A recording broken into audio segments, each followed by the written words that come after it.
आज हम लोग अर्थव्यवस्था का जो तीसरा चैप्टर है मुद्रा, बचत एवं साख, इसके लघु और दीर्घ उत्तरीय प्रश्नों का सॉल्यूशन करेंगे बच्चों। ठीक है, लघु में जो है मुख्य रूप से टोटल हम लोग 7 प्रश्नों का सॉल्यूशन करेंगे और जो है दीर्घ में हम लोग टोटल जो है 5 प्रश्नों को लिए हैं। और इसमें जो है इंपॉर्टेंट रूप से सिर्फ उन्हीं प्रश्नों को लिया गया है बच्चों जो आपके दृष्टिकोण से, यानी कि बोर्ड परीक्षा के दृष्टिकोण से बहुत ही ज़्यादा इंपॉर्टेंट है, उन्हीं प्रश्नों को लिया गया है। जैसे आप अगर देखिएगा वस्तु विनिमय प्रणाली क्या है, ये आपका क्वेश्चन जो है आपका 5 बार पूछा हुआ है। ठीक है, 2015 में पूछा हुआ है, 2017 में पूछा हुआ है, 2015 का दोनों सीटिंग में पूछा हुआ है, 2019 में पूछा हुआ है, 2021 में पूछा हुआ है। उसी प्रकार से मौद्रिक विनिमय प्रणाली किसे कहते हैं, ये भी प्रश्न आपका जो है मुख्य रूप से 2020 में पूछा हुआ है। यानी कि वैसे प्रश्नों को लिया गया बच्चों जो आपके परीक्षा की दृष्टिकोण से बहुत ही ज्यादा इंपॉर्टेंट है। ठीक है, और मैं बता दूंगा कि इस साल जो आपका 2023 में कौन सा प्रश्न आएगा, ये भी मैं आप लोगों को बता दूंगा। ठीक है, तो आइए स्टार्ट करते हैं। सबसे पहले देखते हैं हम लोग लघु उत्तरीय प्रश्नों का। मैं आपसे रिक्वेस्ट करना चाहूंगा, जिस प्रश्नों का उत्तर आपको नहीं आएंगे बच्चों, कृपया करके आप लोग नोट डाउन कर लीजिएगा या फिर आप लोग जो है स्क्रीनशॉट जरूर खींच लीजिएगा। पहला प्रश्न है वस्तु विनिमय क्या है, या फिर यह प्रश्न आपका आ सकता है वस्तु विनिमय प्रणाली से आप क्या समझते हैं, इस प्रकार से आ सकता है बच्चों। ठीक है, प्रश्न का आप लोग को टाइटल और प्रश्न की प्रकृति को आप लोग को समझ लेना है। तो वहां पर जैसे ही ये प्रश्न आएगा इस प्रकार से, तो आपको लिखना है वस्तु के आदान प्रदान से वस्तुओं का लेन देन। ठीक है, यानी कि एक वस्तु के बदले दूसरा वस्तु प्राप्त करेगा, तो इसको बोले हम लोग वस्तु विनिमय प्रणाली। जब मुद्रा का विकास नहीं हुआ था तो लोग वस्तु से वस्तु का क्या करते थे, लेन देन करते थे और अपनी आवश्यकता की पूर्ति करते थे। उस प्रणाली को वस्तु विनिमय प्रणाली कहते हैं। ये प्रश्न आपका जो है मुख्य रूप से 2015 में पूछा हुआ है, 17 में पूछा हुआ है, 19 में पूछा हुआ है, 21 में आया हुआ है। ठीक है, अब 22 में नहीं आएगा, 100% 23 में आएगा। क्यों? क्योंकि 15 के 2 साल बाद यानी कि 15, 17, 19, 21 यानी कि हमेशा ये विषम संख्याओं में पूछा जा रहा है। तो 22 में नहीं आया है तो 100% ये 23 में आना ही आना है। आप लोग 100% लिख लीजिए अपना कॉपी में। ठीक है, तो यहाँ पर आप लोग अगर ये पूछेगा प्रश्न इस प्रकार से आप लोग लिख लेंगे। दूसरा प्रश्न है आपका मौद्रिक प्रणाली क्या है, यानी कि अब वस्तु विनिमय प्रणाली से कन्वर्ट हो गया क्या मौद्रिक विनिमय प्रणाली। ये भी प्रश्न आपका 2020 में आया हुआ है बच्चों। ठीक है, तो यहाँ पर बात करेंगे हम लोग मुद्रा के आदान प्रदान से वस्तु का लेन देन करेंगे। यानी कि एक आदमी मुद्रा देगा और उस मुद्रा के बदले में अन्य आवश्यकता की अपनी सारी वस्तुओं को खरीदेगा, विनिमय कार्य करेगा। ठीक है, तो इसको हम लोग बोलेंगे मौद्रिक प्रणाली। जब कोई व्यक्ति अपनी वस्तु या सेवा को बेचकर मुद्रा प्राप्त करता है और फिर उस मुद्रा से अपनी जरूरत की अन्य वस्तुएं प्राप्त करता है, इस प्रक्रिया में मुद्रा विनिमय प्रणाली के मुद्रा विनिमय के माध्यम का कार्य करती है, इसलिए इसे मौद्रिक विनिमय प्रणाली कहते हैं। यानी कि मान लीजिए कोई आदमी है बच्चों, ये मान लीजिए एक किसान है। ठीक है, इन्होंने खेत में क्या किया, फसल उपजाया, धान का फसल उपजाया, तो उस धान से उन्होंने क्या की, आर्थिक कमाई की, तो उसको मुद्रा प्राप्त हुआ। अब उस मुद्रा से उन्होंने क्या किया, बाजार में गया और बाजार में जाकर के उसको जिन चीज़ों की ज़रूरत थी, घर के लिए जो है मुख्य रूप से अलग प्रकार के अलग अलग वस्तुओं की ज़रूरत थी, उनको सब्जी के लिए सब्जी का ज़रूरत था, सरसों के तेल का ज़रूरत था, जितनी भी प्रकार की उसकी आवश्यकता की वस्तुएं थी उनको खरीदा। किसके आधार पर, मुद्रा के आदान प्रदान से, यानी कि मुद्रा को दे करके उसके बदले अपनी आवश्यकता की वस्तुओं को खरीदा। तो इस प्रणाली को मौद्रिक विनिमय प्रणाली बोलेंगे। आया समझ में बच्चों? चलिए आगे बात करते हैं। मुद्रा की परिभाषा दें, बहुत ही इंपॉर्टेंट प्रश्न है, वीवीआई लगा दीजिएगा। ये भी प्रश्न आपका आया हुआ है बच्चों। तीसरा नंबर का जो प्रश्न है मुद्रा की परिभाषा दें, ये भी आपका 2011 में आया हुआ है और 2017 में आया हुआ प्रश्न है। तो 4-5 साल से ये प्रश्न नहीं आया है, हो सकता है ये प्रश्न आपका दोबारा रिपीट कर जाए, क्योंकि इस चैप्टर से बहुत ही ज्यादा क्वेश्चन आपका पूछा जाता है बच्चों। जिस समय मैं चैप्टर को स्टार्ट किया था उस समय भी बोला था ये चैप्टर आपके परीक्षा की दृष्टिकोण से बहुत ही ज्यादा इंपॉर्टेंट है। ठीक है, तो आइए बात करते हैं मुद्रा के बारे में। तो स्वीकृत, प्राप्त एवं स्वतंत्र रूप से प्रचलित कोई भी वस्तु जो विनिमय माध्यम, मूल्य का मापक, ऋण की भुगतान की मापदंड तथा संचय और साधन के रूप में कार्य करती है, क्या कहलाती है, मुद्रा कहलाती है। मुद्रा के विकास का इतिहास मानव सभ्यता के विकास का क्या है, एक इतिहास है। यानी कि मुद्रा के इतिहास ने मानव सभ्यता के विकास को क्या किया, काफी गति प्रदान की। तो मुख्य रूप से आपको ध्यान रखना है बच्चों, मुद्रा का मुख्य रूप से कितने कार्य मैंने बताया था, 4 कार्य। विनिमय का साधन सबसे पहला है, विनिमय का माध्यम, दूसरा मूल्य का मापक, तीसरा है आपका ऋण का भुगतान और चौथा है आपका संचय, यानी उसको आसानी से जमा कर सकते हैं। और आज आपने जितना रुपया जमा करके रखा, 10 साल के बाद उसमें कोई भी बढ़ोतरी, मतलब कि वो जो है सड़ने वाला नहीं है। रुपया जो है उसको संचय करके रखेंगे, जमा करके रखेंगे बच्चों, तो वो सड़ेगा नहीं। जैसे वस्तु विनिमय प्रणाली में क्या होता था, मान लीजिए किसी ने टमाटर उगाया, तो क्या हुआ, 10 दिन के बाद वो टमाटर सेम रह जाएगा, नहीं रहेगा, वो सड़ जाएगा, है ना। तो वस्तु विनिमय प्रणाली में संचय का बहुत ही ज़्यादा कठिनाई थी। इन कठिनाइयों से छुटकारा पाने के लिए क्या किया, मनुष्य ने, मानव सभ्यता ने मुद्रा का विकास किया और ये मुद्रा जो है काफ़ी गति प्रदान की आर्थिक विकास में। ठीक है, चलिए आगे बात करते हैं। चौथा नंबर का प्रश्न है, ये भी आपका आया हुआ प्रश्न है, एटीएम क्या है। यानी कि एटीएम का सबसे पहले आप लोग फुल फॉर्म बताइए बच्चों। एटीएम का फुल फॉर्म होता है ऑटोमेटिक टेलर मशीन। ठीक है, ये प्रश्न जो है आपका मुख्य रूप से 2018 में पूछा हुआ है एक बार, 2021 में पूछा हुआ है एक बार, और एक बार 2020 में पूछा हुआ है। यानी कि आपका मिला जुला के ये प्रश्न आया हुआ है 3-4 बार, ठीक है। तो ध्यान रखिएगा, वैसे कुछ है नहीं बच्चों, आसान सा है। ऑटोमेटिक टेलर मशीन का फुल फॉर्म लिख लेंगे, तो इसको क्या बोलेंगे, ऐसा स्वचालित मशीन, यानी कि खुद से चलने वाला ऐसा स्वचालित मशीन जो 24 घंटे क्या करती है, हमें सेवा प्रदान करती है। किसके लिए, तो रुपए निकालने एवं जमा करने के लिए, यानी कि मुद्रा प्रदान करने एवं मुद्रा को संचय करने के लिए, ठीक है। इस प्रकार से हम लोग लिख लेंगे एटीएम के बारे में। यहाँ पर डेफिनेशन दिया हुआ है, ये मशीन 24 घंटे रुपए निकालने तथा जमा करने की क्या करती है, सेवा प्रदान करती है, सर्विस देती है। तो इसलिए हम लोग क्या कहते हैं, ऑटोमेटिक टेलर मशीन यानी कि एटीएम कहते हैं, ठीक है।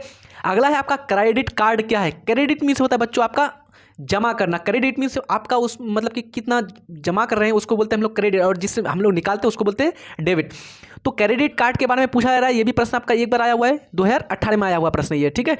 तो क्रेडिट कार्ड प्लास्टिक मुद्रा का एक रूप है। इसके अंतर्गत ग्राहक की वित्तीय स्थिति को देखते हुए बैंक उसकी साख की एक राशि निर्धारित कर देती है, जिसके अंतर्गत वह अपने क्रेडिट कार्ड के माध्यम से निर्धारित धनराशि के अंदर वस्तु एवं सेवा को क्या कर सकता है बच्चों, खरीद सकता है। यानी कि सबसे पहले बैंक क्या करता है, उस व्यक्ति के साख को देखता है, यानी कि इसका लेन देन जो है बैंक के साथ किस प्रकार का है, क्या इसका जो है स्थिति अच्छी है, आर्थिक स्थिति अच्छी है। तो उस आर्थिक स्थिति के आधार पर बैंक उसको एक प्लास्टिक मुद्रा का रूप देती है, यानी कि एक उसको कार्ड देता है बच्चों, और उस कार्ड के माध्यम से वह जो ग्राहक है वो निर्धारित धनराशि के अंदर किसी भी वस्तु एवं सेवाओं को आसानी से खरीद सकता है। तो इसी को बोलते हैं हम लोग क्रेडिट कार्ड।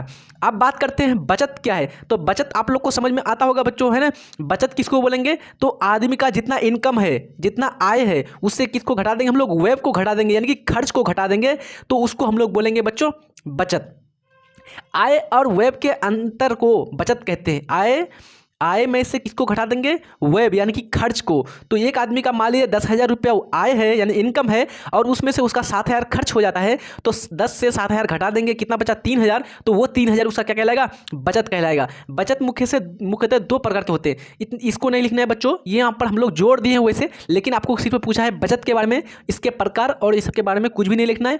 आय और वेब के अंतर को बचत कहते हैं, इसको लिख करके आप लोग लिख देना है बचत बराबर, इस प्रकार से एक फॉर्मूला लिख देंगे आप लोग, बचत बराबर आय माइनस वेब, इस प्रकार से लिख करके छोड़ देंगे, ठीक है। अगर आपको आ जाए कि बचत के कितने प्रकार हैं, तो आप लोग को लिख लेना, बचत 2 प्रकार के होते हैं, एक नगद बचत और एक वस्तु बचत, ठीक है। तो नगद बचत क्या होता है, कुल आय का कुछ ऐसा अंश जो किसी भी प्रकार की वस्तुओं पर खर्च नहीं किया जाता है, नगद बचत कहलाता है। यानी कि आप वो आदमी जो 10,000 में से 7,000 उसका खर्च हो गया था, तो वो 3,000 जो बचा उसका नगद बचत था, लेकिन उन्होंने अगर 3,000 के उस 3,000 से भी कोई वस्तु खरीद लिया, और ऐसा वस्तु खरीदा जो उसको आगे चल करके लाभदायक होने वाला है, यानी कि कुछ उसको अर्निंग करके देने वाला है, तो उसको बोलेंगे हम लोग वस्तु बचत, ठीक है। तो कुल आय का कुछ ऐसा अंश जो किसी भी वस्तु पर व्यय किया जाता है, क्या कहलाता है, वस्तु बचत कहलाता है। मान लीजिए एक आदमी का 5 लाख रुपया बचत हो गया, और उस 5 लाख रुपया से क्या किया बच्चों, उन्होंने 5 लाख रुपया से एक ट्रैक्टर खरीद लिया, तो उसको तो पता नहीं चलेगा, सारा चीज़ तो मेरा खर्च हो गया, लेकिन वो ट्रैक्टर जो है उसका वस्तु बचत हो गया। क्यों, क्योंकि वो तो इनकम यानी कि कमाई करके देने वाला है ना आगे, तो इस प्रकार से वो हो जाएगा वस्तु बचत, ठीक है। अब बात करते हैं साख क्या है। साख बहुत ही इंपॉर्टेंट है बच्चों, ये भी आपका पूछा जाता है, और ऑब्जेक्टिव क्वेश्चन यहाँ से सीधा सीधा पूछ लिया जाता है कि साख का क्या अर्थ होता है। आपको वहाँ पर अलग अलग प्रकार के वहाँ पर जो है ऑप्शंस दे देंगे, तो आपको ध्यान रखना है साख का अर्थ होता है बच्चों विश्वास, ठीक है। एक बार आपका ऑब्जेक्टिव के रूप में सीधा आया था 2016 में कि साख का क्या अर्थ है, और ऑप्शन ए में दे दिया था विश्वास करना, ऑप्शन बी में दिया था ऋण लौटाने की क्षमता, ऑप्शन सी में दिया था ए और बी दोनों, और फिर डी में दिया था इनमें से कोई नहीं। तो विश्वास करना, ऋण लौटाने की क्षमता, उसकी स्थिति, ये सारे चीज उसका अर्थ होता है, ठीक है। उसी के आधार पर मुख्य रूप से क्या दिया जाता है, ग्राहक को जो है ऋण प्रदान की जाती है बैंक के द्वारा। अब बात करते हैं साख का अर्थ होता है विश्वास या भरोसा। अभी मैंने बताया आपको, जिसमें ऋणी रुपए, सेवाएं एवं वस्तु साख के आधार पर प्राप्त करता है, एक निश्चित अवधि के बाद उतनी ही मुद्रा ब्याज सहित लौटाने का वादा करता है। साख के मुख्य आधार निम्नलिखित है, यानी कि निम्न आधार पर किसी भी ग्राहक को जो है ऋण प्रदान किया जाता है। सबसे पहला है विश्वास, दूसरा उसका कैरेक्टर कैसा यानी कि उसके चरित्र को देखा जाता है, तीसरा उसके चुकाने की क्षमता,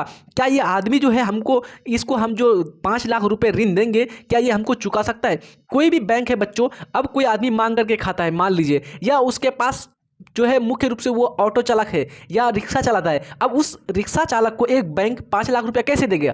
नहीं देगा ना, उसकी चुकाने की क्षमता है ही नहीं, किस प्रकार से वो चुकाएगा? तो इस प्रकार से वो चुकाने की क्षमता को भी देखता है बैंक। उसके बाद पूंजी एवं संपत्ति को भी देखता है कि किस प्रकार से उसकी पूंजी और संपत्ति है, क्या उसके पास जो है जमीन है या नहीं है, क्या उसके पास कोई ऐसी वस्तु है जिससे वो आसानी से हमारे लोन को चुका सकता है। इस प्रकार से वो सारे देखते हैं। फिर उसके बाद ऋण की अवधि के आधार पर दिया जाता है, यानी कि 4 साल, 3 साल, 5 साल, उस प्रकार से आपको क्या दिया जाता है बच्चों?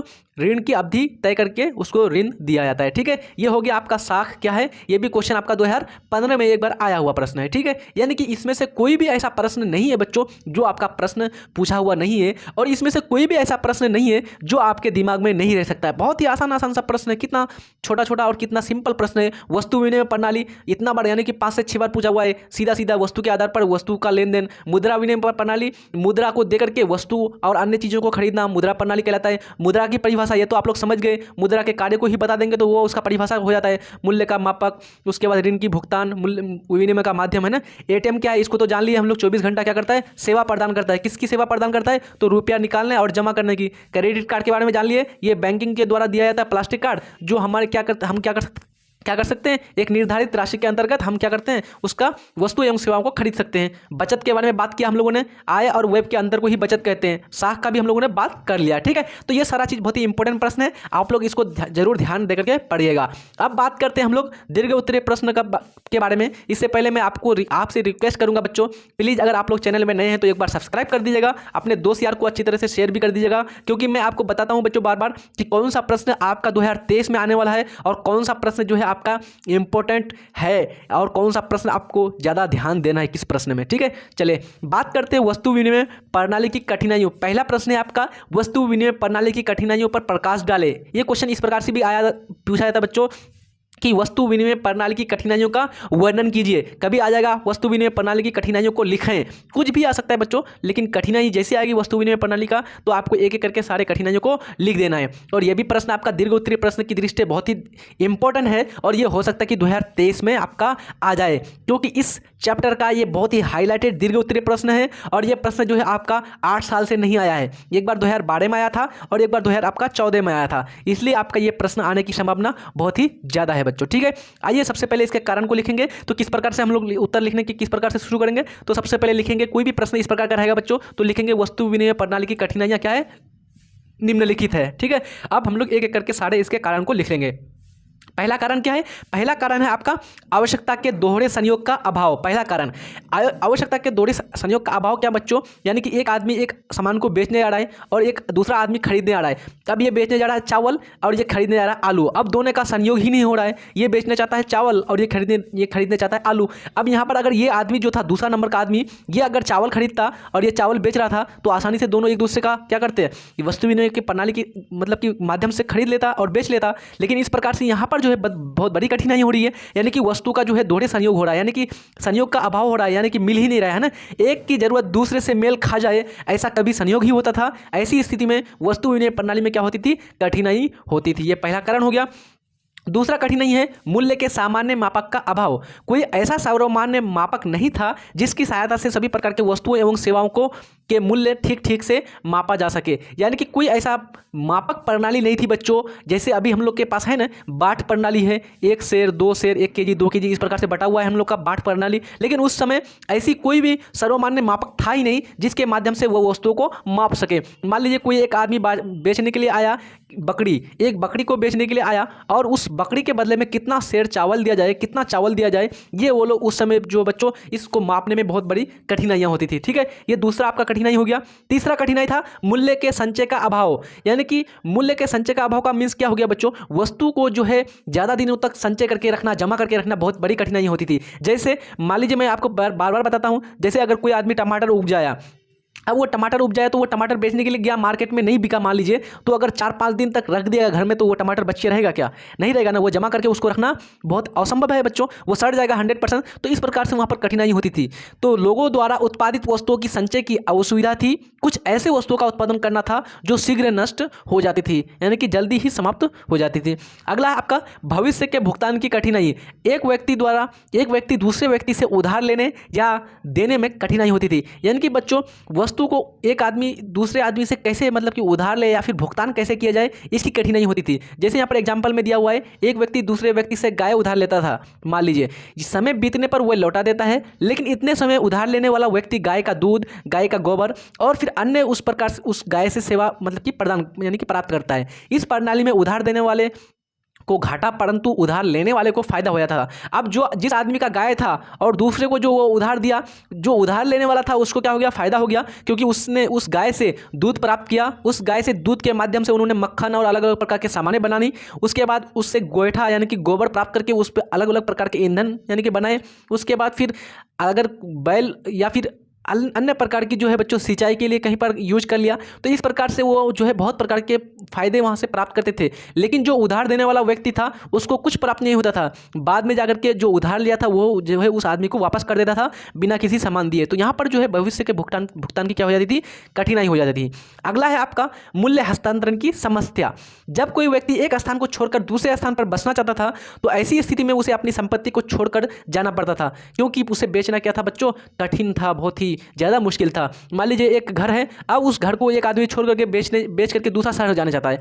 अब वो दूसरा शहर जाएगा तो उस घर को कैसे बेचा जाए, किस आधार पर बेचा जाए, उस घर के बदले में कितना कोई दूसरा आदमी कितना सामान देगा, यहाँ तो मुश्किल होता था। लेकिन अभी वर्तमान में क्या है, वर्तमान में मुद्रा जो है मुद्रा आ गया। अब मुद्रा आप आसानी से मान लीजिए उस प्राचीन समय में अगर इस घर को बेचता और उस घर के बदले में मान लीजिए कोई आदमी जो है मान लीजिए 100 यानी कि 1 क्विंटल मान लीजिए बैगन दे दिया, 1 क्विंटल चावल दे दिया। अब इतना सारा सामान लेकर के लाद करके मान लीजिए कोई अपना गाँव से छोड़ करके मतलब कि पटना या फिर दिल्ली जाना चाहता है, तो इतना सारा सामान लाद करके कैसे जाएगा बच्चों। और वहाँ पर तो मूल्य के संचय का भी अभाव था। अब बैगन ही दे रहा है मान लीजिए, तो वहाँ पर वो क्या हो जाएगा, सब्जी है 2-3 दिन में समाप्त हो जाएगा, सड़ जाएगा, है ना। तो इस प्रकार से बहुत सारी समस्याओं का वहाँ पर क्या करना पड़ता था, सामना करना पड़ता था, बहुत प्रकार की कठिनाइयाँ वहाँ पर उत्पन्न होती थी। ठीक है, तो यहाँ पर इस प्रकार से आप लोग सारे ये सब आप लोग लिख लेंगे। ठीक है, स्क्रीनशॉट खींचते जाइएगा आप लोग। चलिए दूसरा है प्रश्न आपका, मुद्रा के कार्यों पर प्रकाश डालें। मुद्रा के क्या क्या कार्य हैं इस पर प्रकाश डालने के लिए बोल रहे हैं बच्चों। ठीक है, तो इसमें ये भी प्रश्न आपका इंपॉर्टेंट है। ये प्रश्न आपका लगातार 3 बार पूछा हुआ है, उसके बाद छोड़ दिया। ये प्रश्न आपका आ ही नहीं रहा है। मुख्य रूप से जो है मुद्रा के आर्थिक महत्व भी आया हुआ है एक बार। तो ये मुद्रा के कार्य जो है बच्चों 2012 और 2017 2 बार पूछा हुआ है। ये 2012 और 2017 में ये प्रश्न आपका दीर्घ उत्तरीय प्रश्न में आया हुआ है। तो मुद्रा के कार्य मैंने आपको बताया था, ऊपर पहले ही बता दिया था बच्चों कि मुद्रा के मुख्य रूप से कितने कार्य हैं, 4 कार्य। सबसे पहला कार्य है आपका विनिमय का माध्यम, दूसरा है मूल्य का मापक, तीसरा है आपका विलंबित भुगतान का मान और चौथा है आपका संचय यानी कि आसानी से संचय करना मूल्य का, है ना। तो अगला पहला है आपका विनिमय का माध्यम। मुद्रा विनिमय का माध्यम है। मुद्रा के आविष्कार से वस्तु या सेवा को बेचकर मुद्रा की प्राप्ति की जाती है तथा मुद्रा से अपनी जरूरत की अन्य वस्तुएं खरीदी जाती है। इससे दोहरे संयोग के अभाव की कठिनाई उत्पन्न नहीं होती है मतलब अभी। तो ये क्या करता है बच्चों, विनिमय का जो माध्यम है ये बहुत ही सरल सा हो गया है। आसानी से कोई भी वस्तु आप आसानी से खरीद सकते हैं मुद्रा के आदान प्रदान से, मुद्रा के लेन देन से। ठीक है, अगला है आपका दूसरा है मूल्य का मापक। मुद्रा मूल्य का क्या है, मापक है। मुद्रा के द्वारा वस्तु का मूल्यांकन करना सरल हो गया है। किसी वस्तु का कितना मूल्य होगा मुद्रा प्राप्त कर सकता है, यानी कि मुद्रा से आसानी से आप प्राप्त कर सकते हैं किसी भी वस्तु को, है ना। तीसरा है आपका विलंबित भुगतान का मान। आधुनिक युग में कुछ आर्थिक कार्यों पर होता है, कुछ आर्थिक कार्य जो होते हैं क्या किस पर होता है, उधार पर होता है और उसका भुगतान बाद में किया जाता है। मुद्रा द्वारा विलंबित भुगतान का एक सरल माध्यम है। इसके द्वारा ऋण के भुगतान करने में काफ़ी सुविधा हो जाती है। यानी कि ये क्या कर दिया बच्चों, आसानी से भुगतान, विलंबित भुगतान के मान की कठिनाई जो थी वस्तु विनिमय प्रणाली में, उसका भी सोल्यूशन आसानी से कर दिया। किस प्रकार से, मान लीजिए कोई एक आदमी है, किसी आदमी से 1 लाख रुपया क्या लिया, उधार लिया, कर्ज लिया। अब ये जो बाद में लौटाएगा उसको तो 1 ही लाख नहीं लौटाना पड़ेगा, उसको ब्याज समेत जो है लौटाना पड़ेगा। अब 1 लाख रुपए का कितना % ब्याज देना पड़ेगा, ये आपका फिक्स है ना, जो चलता है। तो यहाँ पर जो है आसानी से विलंबित भुगतान की मान की जो कठिनाई थी उसका समस्या का समाधान आसानी से हो गया। चौथा कार्य है मूल्य का संचय। मनुष्य भविष्य के लिए कुछ बचा कर रखता है। मुद्रा में ये गुण और विशेषता उपस्थित है। इसे लंबे समय तक जमा करके रखी जा सकती है क्योंकि ये खराब नहीं हो सकता है ना। अगर मान लीजिए हमको क्या करना है, रुपया जमा करना है एक घर बनाने के लिए। अब कोई मान लीजिए कोई एक आदमी है बच्चों, उसका इनकम बहुत ज़्यादा नहीं है, मान लीजिए वो 20,000 रुपया प्रति माह कमाता है। अब 20,000 से सीधा घर नहीं बना सकता है ना, तो अब उसको मान लीजिए लगेगा 3 साल। तो 3 साल तक वो रुपया कैसे जमा करे, कहाँ पर रखा जाए, तो उसके लिए क्या है बच्चों, सुविधाएं प्रदान है दी गई है सरकार के द्वारा भी है ना, संगठित क्षेत्र भी है, संस्थागत संस्थाएं भी है, बहुत सारे बैंक है, बैंक में जाकर के अपना जमा कर दो अपना अकाउंट में और वो आपका हमेशा संचय रहेगा। जब आपको जरूरत पड़ेगी उसका आप वहाँ से इस्तेमाल प्रयोग कर सकते हैं। अगला आपका क्रय शक्ति का हस्तांतरण, वस्तुओं का क्रय विक्रय एक स्थान से दूसरे स्थान को हस्तांतरित करने की जरूरत महसूस की गई। मुद्रा में यह गुण क्या है बच्चों, मौजूद है। अतः कोई भी व्यक्ति किसी एक स्थान पर अपनी संपत्ति बेचकर किसी अन्य स्थान पर नई संपत्ति आसानी से खरीद सकती है। यानी कि जो क्रय शक्ति का हस्तांतरण था ये भी आपका समस्या आसानी से हल हो गया। अब अगला प्रश्न है, मुद्रा के आर्थिक महत्व पर प्रकाश डालें। ये भी प्रश्न आपका इंपॉर्टेंट है, ये प्रश्न आपका आया हुआ है बच्चों। लेकिन जो मैं बताया हूं इस चैप्टर से सबसे पहला प्रश्न जो है आपका वस्तु विनिमय प्रणाली की कठिनाइयों का वर्णन करें, उस प्रश्नों को आप लोग बहुत ही ज़्यादा ध्यान से देख लीजिएगा, ठीक है।